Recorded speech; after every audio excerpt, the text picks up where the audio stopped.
everyone. Thank you for sitting here in this hot room. Very brave of you.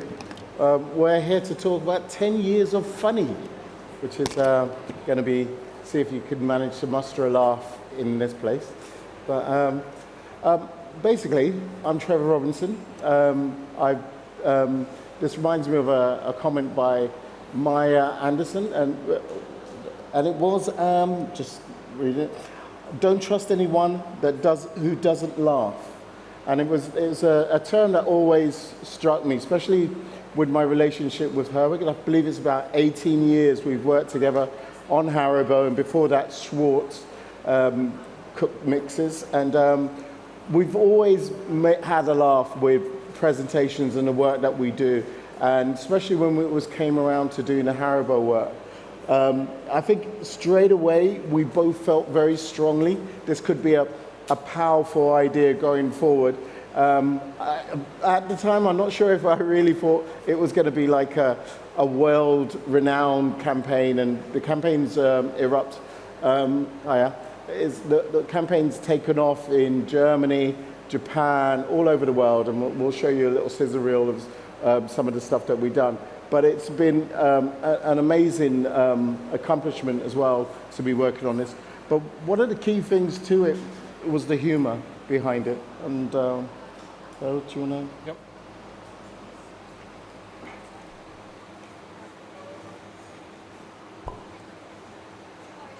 Right. So, hello from my side. I can reassure you it's as warm here as it probably is downstairs. But I hope we will manage for the next 20 minutes. I would like to start us off with a little information, some data around humor. There's been a lot of articles being published about how much or how little humor is being used in advertising. The data behind me is showing in the top two graphs the use of humor in advertising in the UK and the US. And what you see is over that period in time, which is effectively going back 10 years, it's continuously dropped. The graph below shows you that other things, other kind of emotional states have been used more instead, so they've been increasing.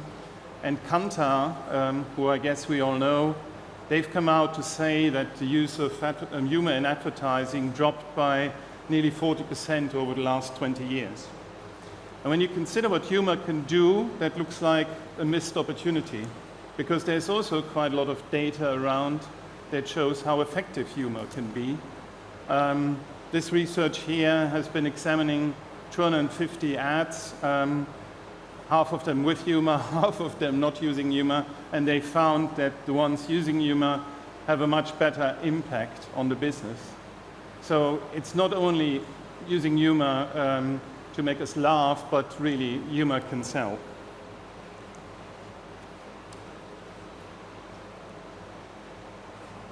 Yeah.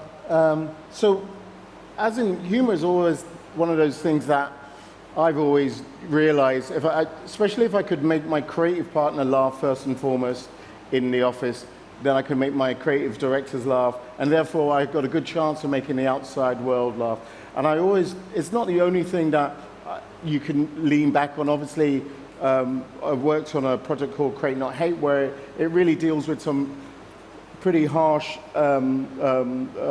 realities of life, such as racism. But even within that, we managed to create something that had a little bit of humor and a bit of warmth. And I think there's a deliberate reason for that, why I was always drawn towards humor, because I know it can get past people feeling that they've been talked at, being sold at, and that there is a certain amount of empathy that you instantly feel when you find people are drawn in by you and drawn in by what you're trying to say, and they don't feel, as I said, being sold to. So it's something that I find myself drifting back into every time I come to work. And the other day somebody said to us, was interviewing me about this subject, about humor, and I realized he said, what is humor to me? And which immediately made us all burst out laughing, just in the idea of it, that somebody needs to dismantle humour, but was what we're trying to do right here. So, yeah, and so it's like the whole idea of empathy and tapping into something that's the most powerful psychological thing is something that I guess we all feel about. Nobody really wants to sit at the dinner table with somebody who's incredibly boring and incredibly factual. You want to sit next to somebody that's going to entertain you and going to laugh, and you probably want to see them again. Hence, that's what we try to achieve with commercials. And posters. We want people to come back to them and want to see it on repeat. So this is something that, engaging human truths and emotional connections, enhanced recall, all these things come from, I believe, something that naturally, honestly, can make you laugh. I think it's difficult at times because what makes me laugh, it might be slightly different to what makes other people laugh. And as people that know me know I have a fairly dark sense of humor. So sometimes it doesn't go down well, but weirdly enough, I'm in this populist industry, so I get away with it. It makes bounds more relatable. It diffuses resistance, especially if you've got a product that you might feel a bit questionable towards. I found if you like the people in the first place, if you can feel that warmth towards it, because it does make you forgive that brand, even if they do something wrong, or even if they're not 100% correct. Showing that human side to a brand, I think, is incredibly important. And we're encouraging to share. This is something that's happened a lot with our Haribo commercials, which we didn't anticipate in the beginning at all. We had policemen, I'm not sure if you guys saw the police ad that we once did, was imitating the ads, and there was lots of them firing out. And that's always, for me, a great mark of something that is people are embracing themselves and owning it for themselves. And now I'm going to indulge myself by showing you a commercial, if this clicker works. And this is what I mean about, you have to tell me if you find this funny or not, but I do. But.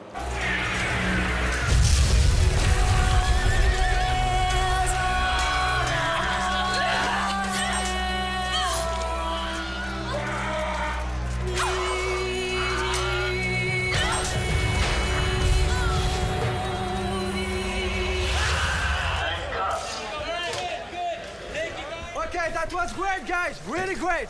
The fire should be higher. You were amazing. Let's do another one. D'où vient ma passion pour le cinéma? Like an explosion. Boom.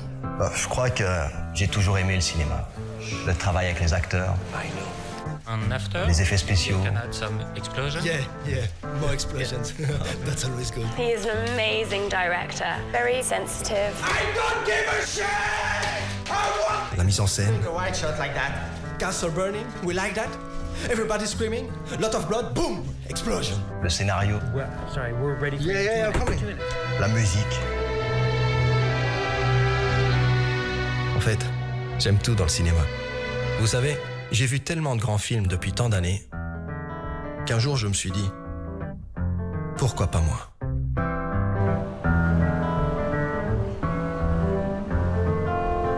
But what about the Haribo one? So not much laughter there, but but I love it. I love the twist that it's just a rug at the end as well. I just think it's a very clever ad, and it does make me laugh on repeat viewing. I'm going to skip past a few because I'm just looking at the clock. We're way behind time, so I'm going to go past that one, even this one. Hi, Gwen, Oh, right? wait a second. Benji, I live just... Benji, of course, from... Yes. Hi. Bit of a weird one, but you haven't been getting any of my parcels, have you? Your love can't say I have. It's just I've ordered quite a few things online recently, and with our addresses being so difficult to find, I can see why it might get...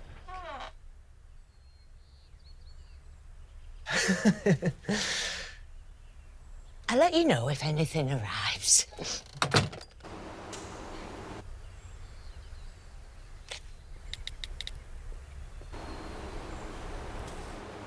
Again, very clever, and I thought very funny. So I don't think I could do all the ads. So we're just going to go to, is it a Haribo one?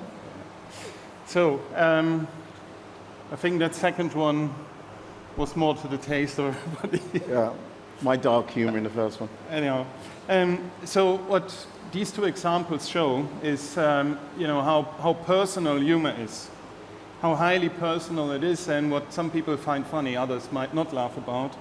And really, what you find funny is dependent, on your cultural background, perhaps, maybe, your personal taste. And the point is that using humor in advertising is not only about being funny, but it's also about being human. And it's based essentially on how the audience feels and thinks. So as Trev said, the Haribo Kids Voices campaign has been running in the UK for actually a bit more than 10 years. It's a campaign that was developed in the UK for the UK, but since then it has gone global, and we have a little reel for you which is effectively based on the boardroom ad, which was the first ad that was developed, and it has some clips in there from other countries that have actually followed the same approach and developed a Kids Voices ad with a boardroom theme in their local culture and language.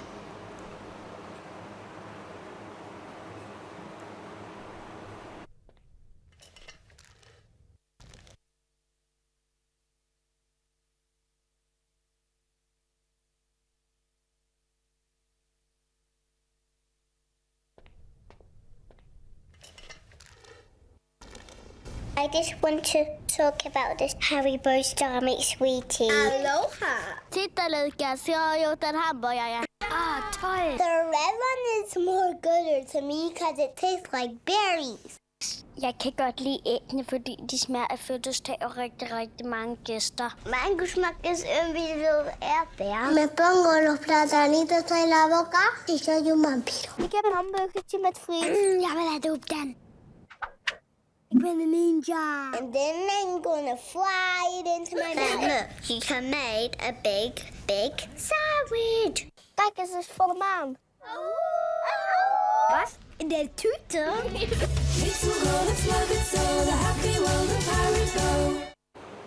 So I think we were meant to show the original, but maybe you've seen the one before. It was on a lot. I think one of the key things with that is you can see we're not writing them for each country. The kids are basically writing them, and we're making those into scripts. And we have very brave clients that will sign off on a script before we've even made it together. But you get an authenticity from each. So people from Germany will recognize this is what my kids talk like in America, even in Japan. We didn't show you the Japanese sumo one. It was really funny. Online, you should try and check it out, but they're really funny. Yeah. So, as mentioned, the campaign has gone global. It's been airing in places as far away from London like Japan, Korea.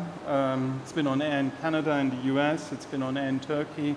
It's been on air in the whole of Europe. And we get essentially the same reaction from the audience who love this campaign. And I don't know if you believe it, but it's an actual true fact that the Kids Voices campaign has been voted to be the audience's favorite TV ad in Germany for, I think, a couple of years now, which proves the point that, Germans do have humor. I can say that, I'm not German. Neither is Trev. I'm not, believe it or not. So the question, of course, what is the secret? Why is it that this ad can run internationally, globally, test very well in research, does very well in the marketplace? So our brand has been growing at 4 times the rate in the last 5 years than the preceding 20 years, and that's after we rolled out this ad. So it does really work with the audience. And the most important thing is the way that humor is being used in the ad.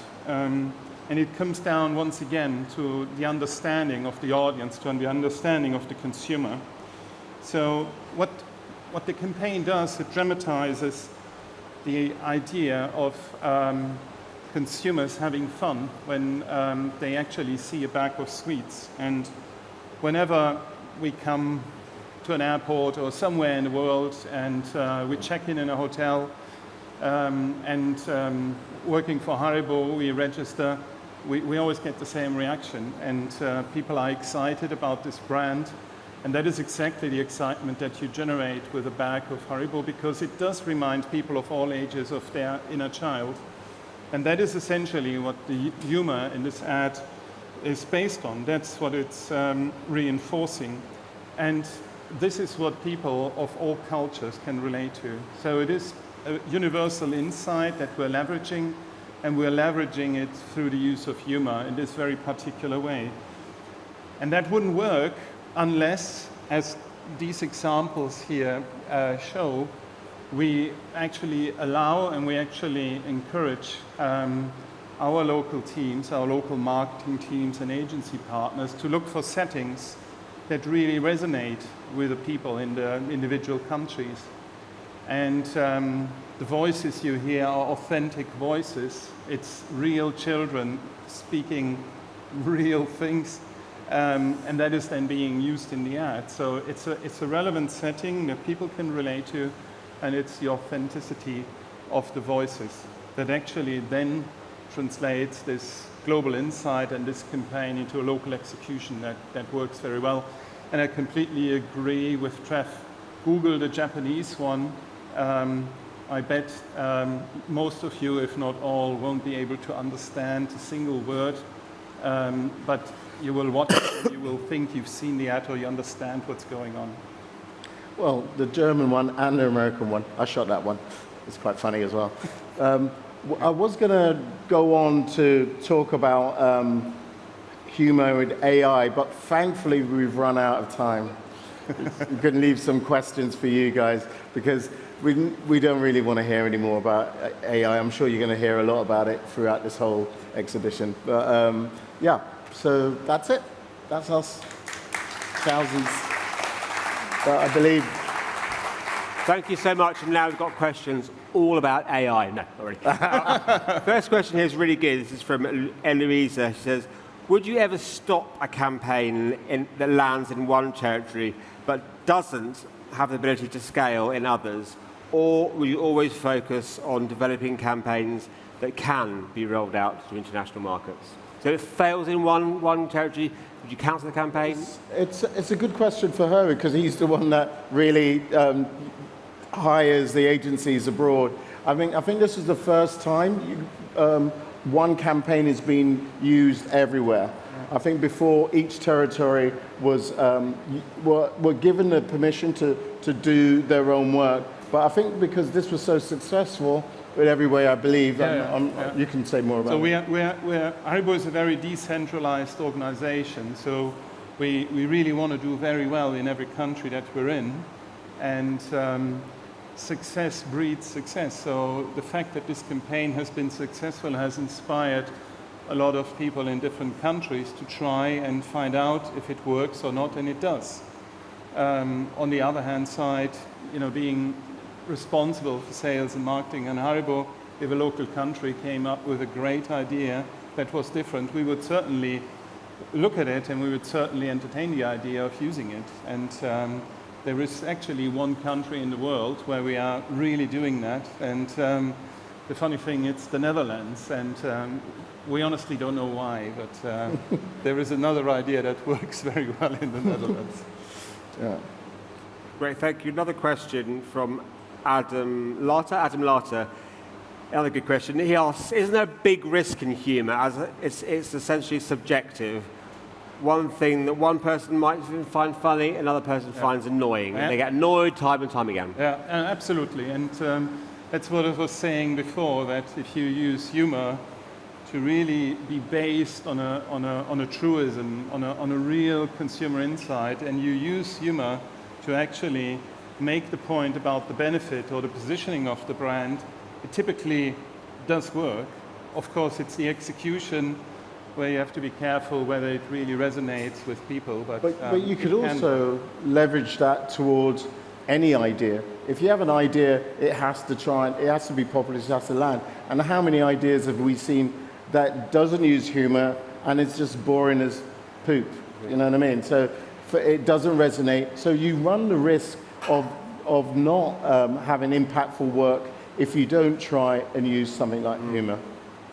Good question here from Adam again.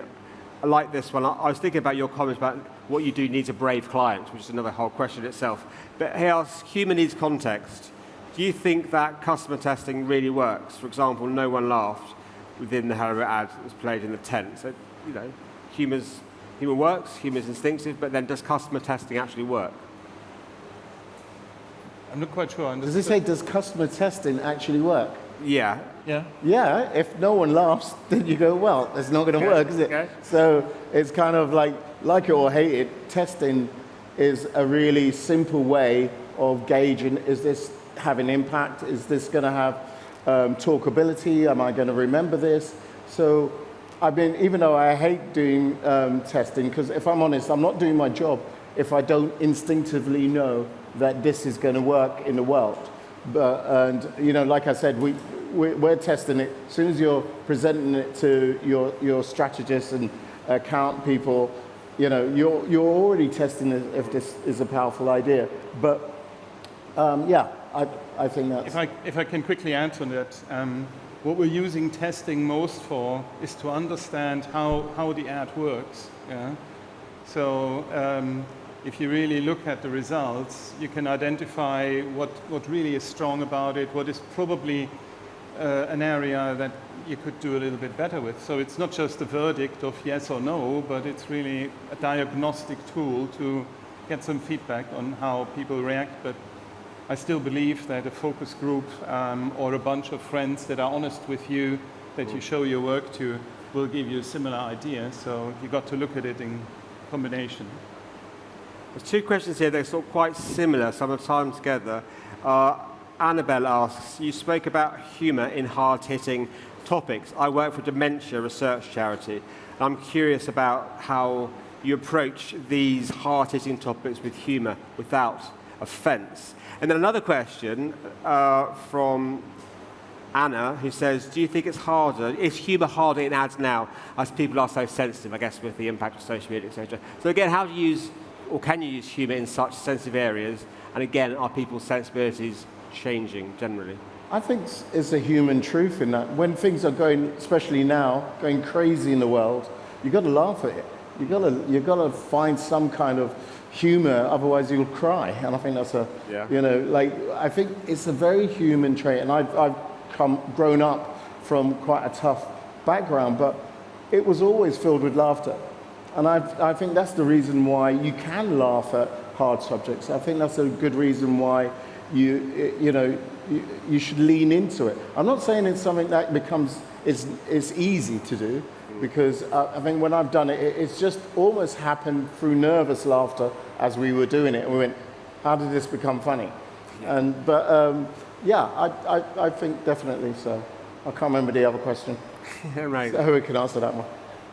Well, I think we're up against time, so thank you so much. Amazing presentation. Great question, honestly. Thank you. That was fantastic.